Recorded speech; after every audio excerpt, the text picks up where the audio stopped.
Hello my dear student, welcome to our YouTube channel quantum classes.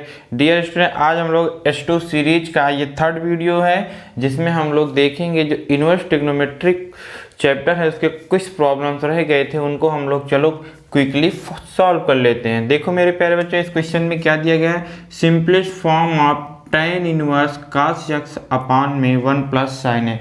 इसका simplest form क्या होगा आपको ये बताना है। ठीक है मेरे प्यारे बच्चों, तो चलिए हम लोग इसको तुरंत सॉल्व कर ले रहे हैं। देखिए अब आपको क्या, अब आप तो जानते हो ये tan इनवर्स है, तो अगर यहाँ पे ये tan में है तो कितना अच्छा लगता है। तो tan में इसको लाने के लिए आप क्या करेंगे, यहाँ पे हम लोग इसको सॉल्व करेंगे। देखो कैसे सॉल्व करोगे, इस cos को हम लोग cos 2x का फार्मूला लगाएंगे। cos 2x के चार फार्मूले होते हैं, जिन बच्चों को नहीं याद cos 2x का फार्मूला उसको हम लोग जल्दी से देख ले रहे हैं। cos 2x का formula, main formula cos square x minus sine square x, first formula.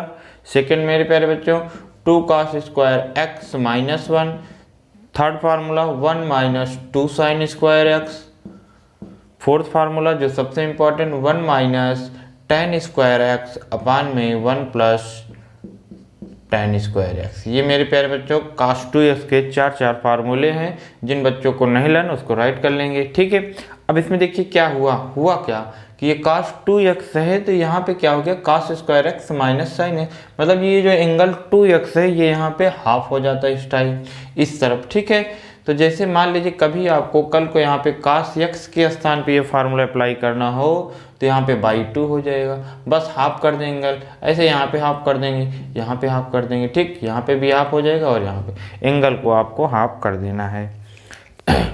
तो यहाँ पे कौन सा फार्मूला अप्लाई होगा मेरे प्यारे बच्चों, तो फर्स्ट फार्मूला यहाँ पे अप्लाई होगा।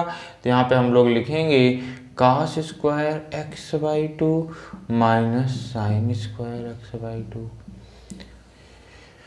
इसके बाद अब अगर यहाँ cos होता तो ऐसा फार्मूला लगाते तो 1 तो गायब हो जाता, लेकिन यहाँ साइन है, तब कैसे करते हैं इसको बच्चों, तो इसको हम लोग राइट करते हैं sine square x by 2 plus cos square x by 2 plus, अब यहाँ पे हम लोग लिख सकते हैं sine square x plus cos square x, लेकिन हम लोग जानते हैं ये ट्रिग्नोमेट्री आइडेंटिटी है, यहाँ पे बस एंगल सेम होना चाहिए, स्क्वायर और प्लस होना चाहिए, इसकी वैल्यू ऑलवेज 1 होती है।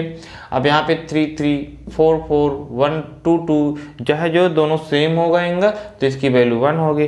तो अभी हम लोग जान रहे हैं कि यहाँ बाई 2 है तो बाई 2 लेके चल रहे हैं, इसलिए मैंने यहाँ पे बाई 2 राइट किया है। आइए साइन एक्स, इसको साइन 2x की तरह हम लोग ट्रीट करेंगे। साइन 2x की वैल्यू कितना मेरे प्यारे बच्चों, 2 sine x into cos x, फिर इसके बाद 2x angle half x by 2 into x by 2। ठीक है बच्चों, तो जब साइन x है तो यहाँ पे क्या राइट करेंगे हम लोग, 2 sine x by 2 into cos x by 2। ठीक है, अब ऊपर कौन सा फार्मूला लग जाएगा मेरे प्यारे बच्चों, सर एक ब्रैकेट में a माइनस बी और एक ब्रैकेट में a प्लस बी। आप लोग ऐसे आराम से चीज़ें करोगे ना तो आ जाएगा, इसमें घबराने वाली कोई सी बात नहीं होती, बस आप थोड़ा सा तो आपको स्ट्रगल करना पड़ेगा। a square plus B square plus 2ab a plus B का होल स्क्वायर, ये सब आप जानते हो। बचपन की चीज़ें अगर आपको जितनी अच्छे से याद रहती हैं उतनी अच्छे से आपको मैथमेटिक्स आएगी। अब ये देखो प्लस वाला एक पावर ये चला जाएगा। अब यहाँ पे क्या बचेगा मेरे प्यारे बच्चों, tan inverse cos x by 2 minus sine x by 2 upon में साइन x बाई 2, cos को पहले लिख दे रहा हूँ क्योंकि प्लस में कोई दिक्कत नहीं, cos x by 2 plus sign x by 2। ठीक है, cos यहाँ से कॉमन ले लीजिए, cos यहाँ से कॉमन ले लीजिए, जैसे यहाँ से cos x बाई 2 कॉमन लेंगे यहाँ पे 1 आएगा, यहाँ पे अपान में आएगा tan x बाई 2, यहाँ से भी cos कॉमन लिया कैंसिल आउट हो गया 1 प्लस tan x बाई 2, ये इसमें कन्वर्ट हो गया। ये फार्मूला किसका है मेरे प्यारे बच्चों, सर ये फार्मूला है tan 5/4 minus x by 2, tan से tan चल बसे, pi by 4 minus x by 2, ये आपका फर्स्ट आंसर करेक्ट हो जाएगा। ठीक है मेरे प्यारे बच्चों, इसमें आपको क्या देखना था, इसमें आपको ये देखना था, यहाँ पे 1 के स्थान पे हम लोग लिखेंगे tan 45, तो tan a minus tan b का फार्मूला बन जाएगा, आपका ये आंसर है। आप ऐसे याद करिए डायरेक्ट, अगर प्लस ऊपर है तो π/4 प्लस x/2 का होगा, अगर माइनस ऊपर है तो π/4 माइनस x/2 का होगा। तो इजी सा प्रॉब्लम था, हम लोग अच्छे से सॉल्व कर लिए। ठीक है, जैसे मान लीजिए आप जब अभी डिफरेंशिएशन पढ़ो, इसका डिफरेंशिएशन करना होगा तो इसका मत करिए, इसका करिए बहुत ईजी। क्यों? क्योंकि इसका 0 हो जाएगा, इसका माइनस हाफ हो जाएगा, तो इसका करेंगे तो थोड़ा डिफिकल्ट होगा। तो इसको आप थोड़ा पहले सिंपलेस्ट फॉर्म राइट कर लेंगे, फिर इसके बाद डिफरेंशिएट करेंगे। आई होप आप लोग को अच्छे से आ गया होगा। चलिए हम लोग ये क्वेश्चन देखते हैं, थोड़ा कुछ डिफरेंट है, लेकिन सिंपल पेपर में CBSE ने इस बार इसी टाइप के क्वेश्चन को सिंपलेस्ट फॉर्म पूछे हैं। ठीक है, तो चलिए देखिए हम लोग कर पा रहे हैं कि नहीं। तो इसमें देखो कैसे इसको सॉल्व करेंगे बच्चों, इसके दो मेथड है। तो पहले हम लोग सबसे इजी देखिए, 1 + x², 1 - x²। अगर सर 1 + x² रहता है तो जब सब्स्टिट्यूट करना होता है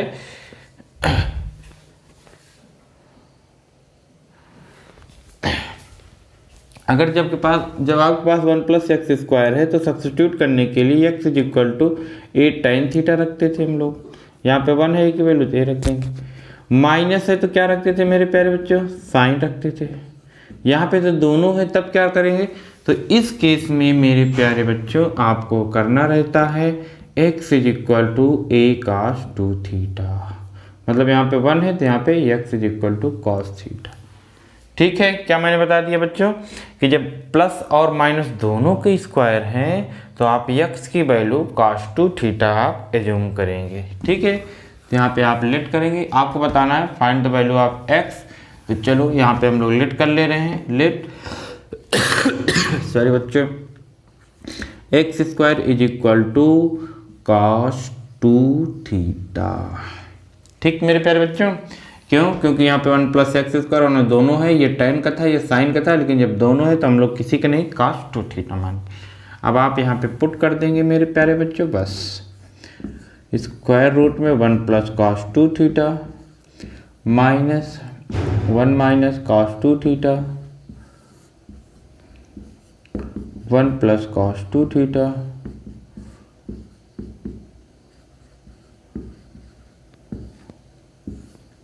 = अल्फा।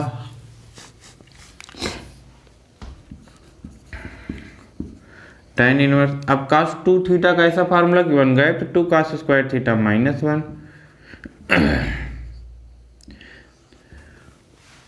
स्क्वायर और स्क्वायर रूट कैंसिल हो गई। ऐसे इसमें हम लोग 1 - sin θ वाला लगाएंगे तो यहाँ पे आएगा √2 sin θ।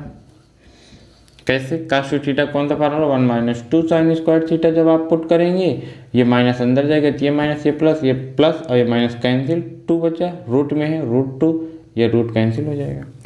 सेम ऐसे एज इट इज नीचे करना है, इजी है।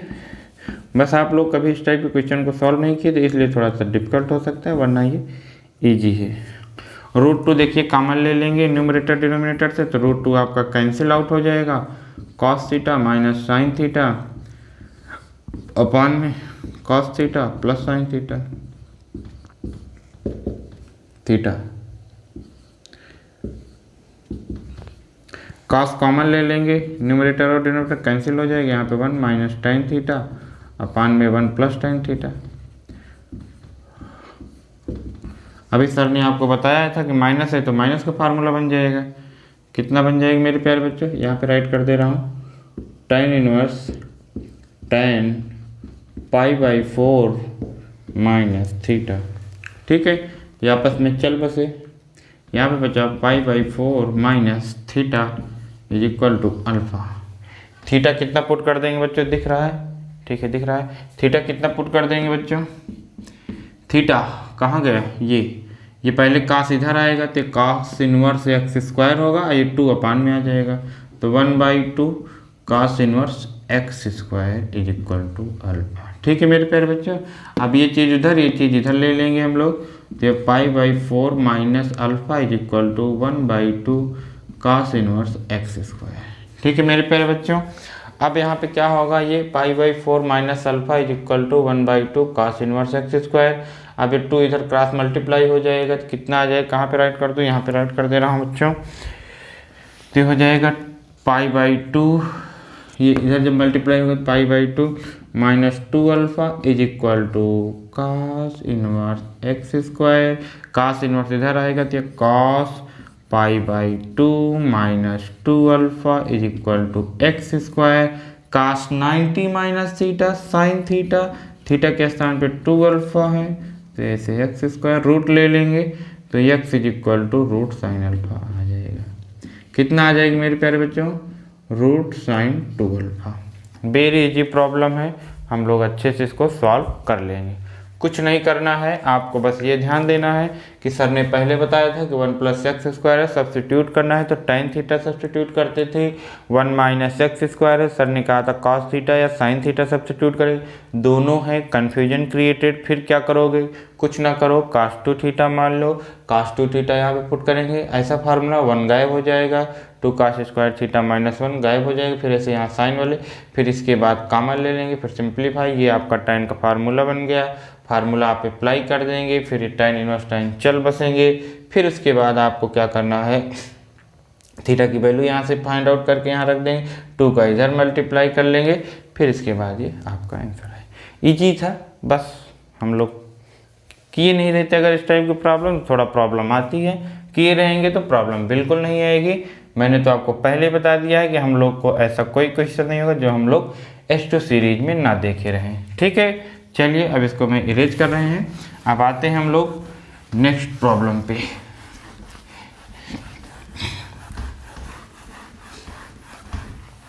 नेक्स्ट प्रॉब्लम में क्या है मेरे प्यारे बच्चों, ये क्वेश्चन खूब मुझे देखने को मिला है। cos inverse 2x square minus 1 का डोमेन क्या बताना है मेरे प्यारे बच्चों? cos inverse 2x square minus 1 का डोमेन।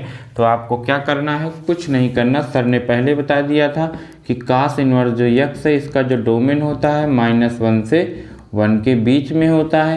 तो यहाँ पे जो भी वैल्यू गिवन है उसको -1 से 1 के बीच लाई करा दीजिए, आपका आंसर आ जाएगा। ठीक है, क्या करना है मेरे प्यारे बच्चों, जो cos इनवर्स का डोमेन है, डोमेन मतलब इनपुट वैल्यू, जो इनपुट वैल्यू आपको यहाँ पे गिवन है वो -1 से 1 के बीच आप लाई करा दीजिए, बस ये ऐसे हो गया। अब यहाँ से आप क्या करेंगे, x की वैल्यू फाइंड आउट करेंगे। कैसे करेंगे सर जी? ये देखिए मैं बता रहा हूँ आपको। यहाँ पे आपका क्या है, -1 है, तो पहले इस -1 को गायब करने के लिए दोनों तरफ +1 करेंगे, तो यहाँ पे करेंगे तो ये 0 हो जाएगा मेरे प्यारे बच्चों, ये 2x स्क्वायर हो जाएगा, यहाँ पे 2 आ जाएगा। कितना आ जाएगा मेरे प्यारे बच्चों? 2 आ जाएगा। अब इस 2 को डिवाइड कर दीजिए तो यहाँ पे तो 0 ही रहेगा, ये x स्क्वायर आ जाएगा, यहाँ पे कितना आ जाएगा, यहाँ पे कितना आ जाएगा बच्चों? 1 आ जाएगा। कितना आ जाएगा मेरे प्यारे बच्चों? ये 1 आ जाएगा। ठीक है, अब देखिए ये क्या कह रहा है, कह रहा है x square is greater than 0 and less than 1। ये चीज़ तो ऑलवेज ट्रू है, तो इसको आप निगलेक्ट कर दीजिए। तो आप ऐसे लिख सकते हैं एक्स स्क्वायर लेस देन 1। अब इसको कैसे सॉल्व करेंगे, ये एक्स स्क्वायर ये इधर आएगा तो माइनस हो जाएगा, फिर हम 0 हो जाएगा, फिर फैक्टर कर लेंगे, एक ब्रैकेट में a माइनस बी, एक ब्रैकेट में a प्लस बी। अब वो हम लोग नंबर लाइन ड्रा कर लेंगे, -1 +1 प्लस माइनस प्लस माइनस है ये वाला ले लेंगे, तो x बिलोंग्स टू -1 से 1। कर पाएंगे मेरे प्यारे बच्चों? इजी है। देखिए कुछ सम फार्मूले, जैसे ये फार्मूला किसका है, अगर हम लोग को याद होता तो ये 2 cos इनवर्स x का फार्मूला है। अब इसका डोमेन क्या है, -1 से 1, तो डायरेक्ट आप कर सकते हो। ठीक इसी तरीके से sign inverse 2x √1 minus x square, ये डायरेक्ट फार्मूला है 2 साइन इनवर्स x का। ठीक है, ऐसे ही आपको ये पता होना चाहिए। इसके tan इनवर्स 2 के देखिए कितने फार्मूले मेरे प्यारे बच्चों, एक तो cos inverse 1 minus x square upon में 1 plus x square is equal to sine inverse 2x upon में 1 plus x square is equal to tan inverse 2x upon में 1 minus x square is equal to 2 tan inverse x। ये तीनों किसके फार्मूले मेरे प्यारे बच्चों, 2 tan इनवर्स x के फार्मूले हैं। इसको आप एज इट इज एकदम माइंड में सेट कर लेंगे कि जहाँ पे ये चीज़ दिखे आपको तुरंत 2 tan inverse x 2 tan inverse x 2 tan inverse x right कर लेना है। ठीक है बच्चों, इसी तरीके से और भी सम वो फार्मूले हैं, उसको भी देख लीजिए हम लोग तुरंत। जैसे 3 sin इनवर्स x का क्या होता है, हम लोग लर्न किए रहेंगे, मान लो कुछ भी आ सकता है, उसमें क्या है, ये 3 sin इनवर्स एक्स का है। 3 cos इनवर्स में क्या होता है मेरे प्यारे बच्चों, cos inverse 4x³ minus 3x। 3 tan inverse x का क्या होता है, 3x माइनस x³ अपान में 1 माइनस 3x²। ये 3 tan इनवर्स एक्स का है। ठीक है मेरे प्यारे बच्चों, एक फार्मूला और लर्न कर लेंगे आप, tan inverse x plus tan inverse y is equal to tan inverse x plus Y upon में 1 माइनस XY। अगर यहाँ पे माइनस है तो क्या हो जाएगा, tan inverse x minus Y upon में 1 प्लस XY। ये इतने फार्मूले आपको एज इट इज लर्न होना चाहिए। ठीक है मेरे प्यारे बच्चों, तो इसको लर्न किए रहना। अब हम लोग इसके जो भी 2-3 कुछ प्रॉब्लम बचे हुए हैं उसको हम लोग जब MCQ वो सिंपल पे मॉक टेस्ट जब करेंगे, मॉक टेस्ट सीरीज सॉल्व करेंगे तो उसमें हम लोग देखेंगे। ठीक है, चलिए अब हम लोग शुरू करते हैं अपना 3rd चैप्टर डिटर्मिनेंट और मैट्रिक्स। तो पहले हम लोग चाहे डिटर्मिनेंट पढ़ लें या पहले चाहे तो मैट्रिक्स पढ़ लें। तो पहले हम लोग स्टडी करेंगे मैट्रिक्स, फिर उसके बाद डिटर्मिनेंट। दोनों एक ही चैप्टर में है, एक ही में हम लोग कर लेते हैं, लेकिन चलो कोई बात नहीं, पहले हम लोग मैट्रिक्स के क्वेश्चन सॉल्व कर लेते हैं फिर डिटर्मिनेंट। ठीक है बच्चों, तो चलिए हम लोग देखते हैं।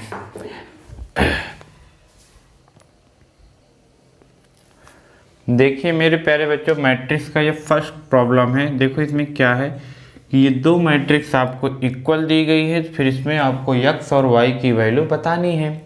तो मेरे प्यारे बच्चों, अगर आपके 2 मैट्रिक्स इक्वल हैं तो उनका जो आर्डर होगा वो सेम होगा और करस्पॉन्डिंग वैल्यू भी सेम होगी। पहले थोड़ा मैट्रिक्स जान लो क्या है। मैट्रिक्स आपका एक रेक्टेंगुलर वे में डाटा को रिप्रेजेंट करने का मेथड है, रेक्टेंगुलर एरे भी बोलते हैं। अब जो इसमें हॉरिजॉन्टल लाइन होती है इसको रो बोलते हैं। क्या बोलते हैं मेरे प्यारे बच्चे, रो। और जो इसमें वर्टिकल कॉलम, जैसे ये देखो ये आपका रो हो गया और ये कॉलम हो गई। ठीक है, अब फिर इसका आर्डर होता है। आर्डर में हम लोग कैसे राइट करते हैं, तो पहले row into column, number of row into number of column, ये आपका बन जाता है आर्डर ऑफ मैट्रिक्स। जैसे इसमें देखो कितने रो है, फर्स्ट रो सेकेंड रो, तो इसका जो आर्डर बनेगा 2 क्रॉस 2 का। ठीक है, ऐसे भी 3rd रो होते तो 3rd इंटू 2 कॉलम। ठीक है, अब आर्डर से आप टोटल एलिमेंट बता सकते हो कि मैट्रिक्स में कितने होंगे। 2 2 जो 4, तो इसमें 4 एलिमेंट होंगे, तो 1 2 3 4 एलिमेंट। ठीक है मेरे प्यारे बच्चों, तो इस तरीके से आप आर्डर समझ गए और रो कॉलम। चलो धीरे धीरे और वैसी चीज़ें आपको जानकारी मिलती रहेगी। पहले अब इस क्वेश्चन को सॉल्व करते हैं। इसमें दिया गया है इक्वल, कहाँ पे ये, अगर 2 मैट्रिक्स आपके इक्वल होते हैं तो उनका आर्डर सेम होता है। ये भी 2 क्रॉस 2 का है और ये भी 2 क्रॉस 2 का है, और करस्पॉन्डिंग एलिमेंट भी सेम होते हैं।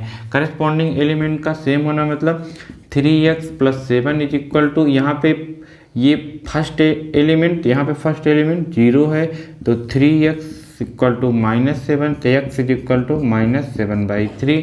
यहाँ पे 5 है, वहाँ पे y - 2 है तो ये इधर आ जाएगा, तो 5 + 2 इज इक्वल टू y, तो y इज इक्वल टू 7 है। ठीक है, तो जो आपके इक्वल मैट्रिक्स होते हैं उनके करस्पॉन्डिंग एलिमेंट भी सेम होते हैं। कर पाएंगे ऐसे क्वेश्चन, क्यों नहीं कर पाएंगे, बहुत ईजी है, आप लोग कर लेंगे। ठीक है मेरे प्यारे बच्चों, ऐसे इसी तरीके से आपको स्क्वायर मैट्रिक्स पता होना चाहिए, आइडेंटिटी मैट्रिक्स पता होना चाहिए, सब आपको पता है। तो स्क्वायर मैट्रिक्स वो मैट्रिक्स होता है जिसमें जो है number of row and number of columns equal होते हैं, उसे स्क्वायर मैट्रिक्स कहते हैं। जैसे यहाँ पे देखिए 2 2 इक्वल है, ये भी 2 2 ये इक्वल है, ये आपका क्या है, रो मैट्रिक्स, वो स्क्वायर मैट्रिक्स है। और ये भी देख लीजिए ये पोजीशन, ये जैसे ये फर्स्ट रो फर्स्ट कॉलम, ये first row second column, first row third column, ये चीज़ आपको ऐसे पता होनी चाहिए। ये second row first column, second row second column, second row third column, ऐसे हम लोग राइट कर लेंगे। ठीक है मेरे प्यारे बच्चों, तो ये पोजीशन भी आपको अच्छे से पता होनी चाहिए। चलिए हम लोग नेक्स्ट प्रॉब्लम को सॉल्व करते हैं, मैट्रिक्स के देखते हैं और कैसे कैसे MCQ में क्वेश्चन पूछे जाएंगे।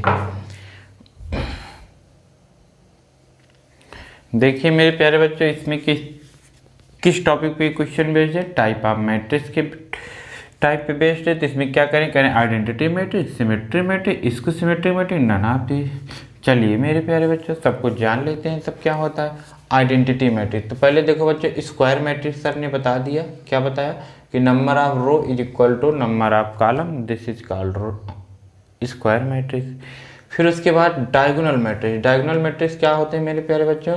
डायगोनल मैट्रिक्स ये होते हैं कि जो सेम से मतलब फर्स्ट रो फर्स्ट कॉलम, जैसे मैं अभी एक बार राइट कर दूँ 1 3 2 1 2 2 2 3 3 1 3 2 3 3, ये मैंने 3 क्रॉस 3 का एक आपका स्क्वायर मैट्रिक्स राइट किया। अब इसमें ये जो डायगोनल एलिमेंट है, डायगोनल एलिमेंट जिसमें पोजीशन इक्वल हो, आई इज इक्वल टू जे, देखो दोनों बराबर हैं, आई मीन्स रो होता है, जे मीन्स, ये जब इक्वल है, इनको छोड़ के बाकी अदर एलिमेंट जीरो हो जाए, ठीक है, ये लोग जीरो ना हो, कुछ भी हो जाए, ये जीरो ये जीरो ये जीरो ये जीरो, यहाँ पे ना जीरो, ये जीरो ये जीरो ये ना जीरो, ठीक है। तो ऐसे मैट्रिक्स को हम लोग डायगोनल मैट्रिक्स बोलते हैं। क्या बोलते हैं मेरे प्यारे बच्चों? Diagonal matrix. मतलब इसमें दो डायगोनल है, जैसे हम लोग रेक्टेंगल में जानते हैं ना, एक डायगोनल ये एक डायगोनल ये, तो इसको प्रिंसिपल डायगोनल, तो इसके ये नहीं इसके हैं, तो प्रिंसिपल डायगोनल के एलिमेंट नॉन जीरो होते हैं, तो उसे हम लोग क्या कहते हैं? डायगोनल मैट्रिक्स कहते हैं। अब अगर इस डायगोनल मैट्रिक्स में ये एलिमेंट सेम हो जाए तो इसे स्केलर मैट्रिक्स कहते हैं। क्या हो जाए बच्चों? सेम हो जाए, तो इसे हम लोग क्या कहते हैं? स्केलर मैट्रिक्स कहते हैं, ठीक है।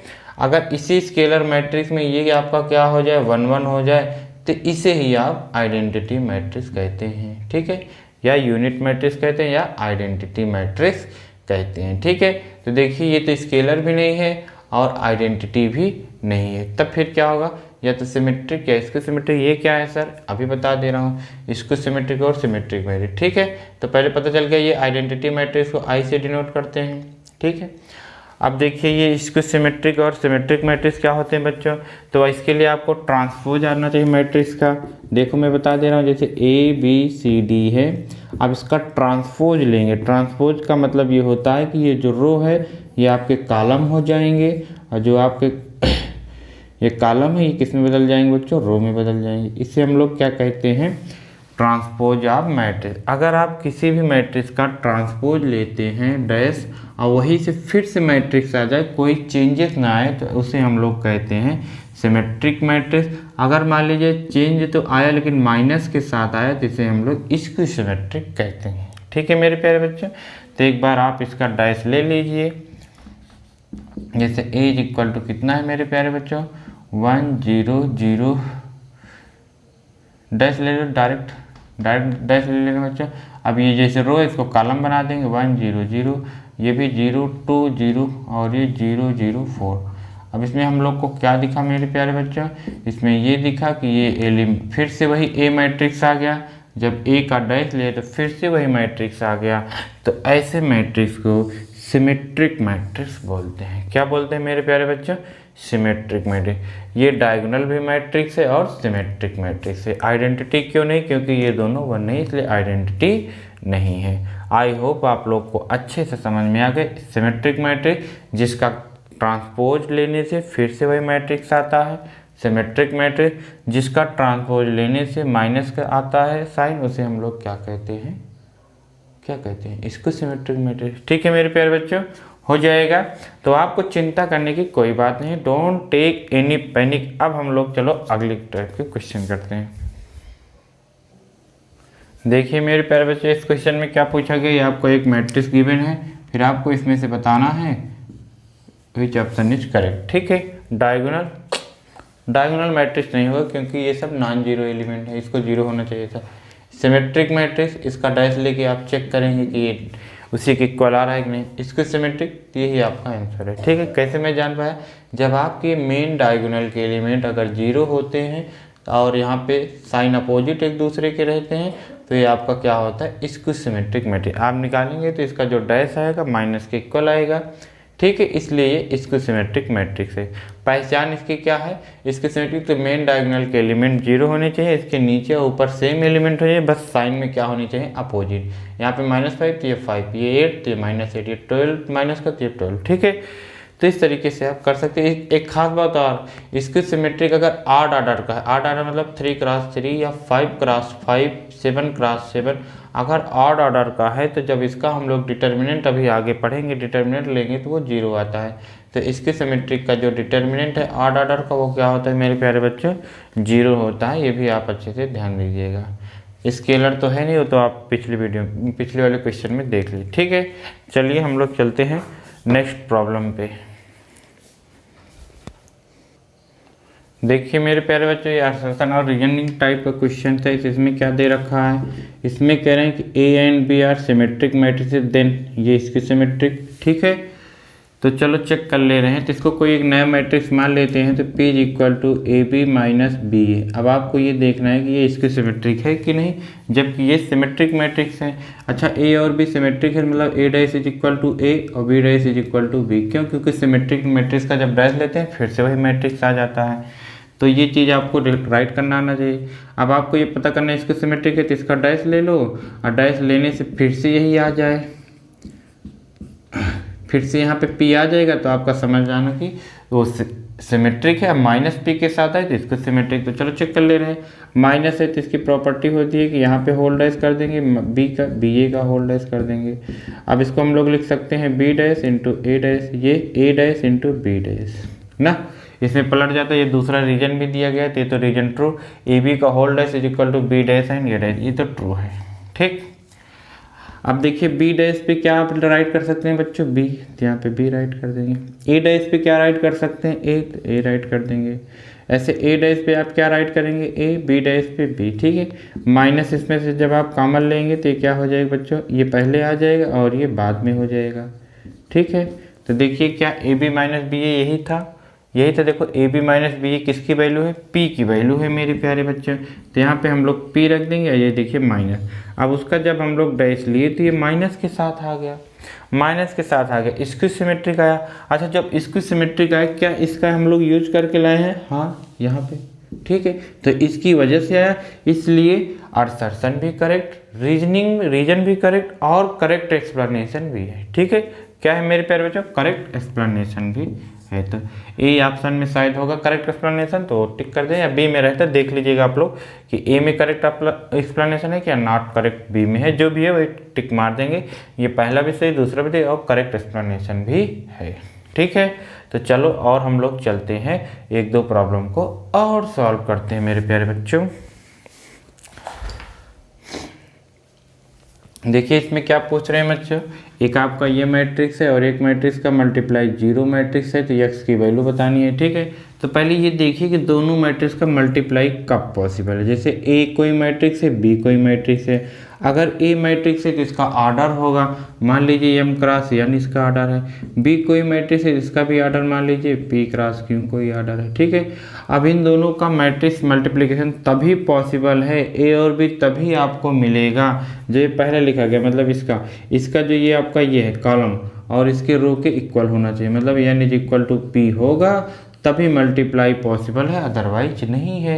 अब मल्टीप्लाई होने के बाद जो ये भी एक मैट्रिक्स बनेगा, इसका जो ऑर्डर होगा इन दोनों को निकालने के बाद क्या बचेगा, m इंटू क्यू ये आएगा। ठीक, तो ये चीज़ आपको अच्छे से पता होनी चाहिए कि जो हम लोग जब मल्टीप्लाई कराते हैं दो मैट्रिक्स का, तो फर्स्ट मैट्रिक्स का कॉलम सेकेंड मैट्रिक्स के रो के इक्वल होगा तभी आपका मल्टीप्लिकेशन पॉसिबल है, अदरवाइज पॉसिबल नहीं है।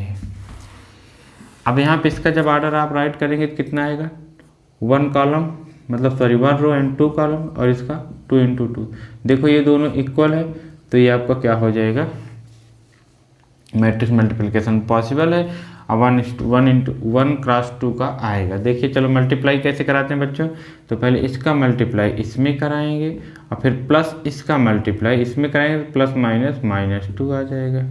ठीक है बच्चों, फिर उसके बाद क्या करेंगे, फिर उसके बाद आप इसका मल्टीप्लाई इसमें कराएंगे और इसका इसमें कराएंगे, फिर ये आपका मैट्रिक्स बन गया 1 क्रॉस 2 का, तो पहले पता था। और ये 0 मैट्रिक्स है। ठीक है, अब ये x माइनस 2 0। ठीक, आप जो 0 मैट्रिक्स होती है उसका ऑर्डर आप कुछ भी ले सकते हैं, उसका ऑर्डर नॉट डिफाइंड होता है तो इसके अकॉर्डिंग ले लेंगे, क्योंकि जब इक्वल मैट्रिक्स है तो उसके ऑर्डर सेम होना चाहिए। तो ये 1 क्रॉस 2 का है तो ये भी 1 क्रॉस 2 का होना चाहिए।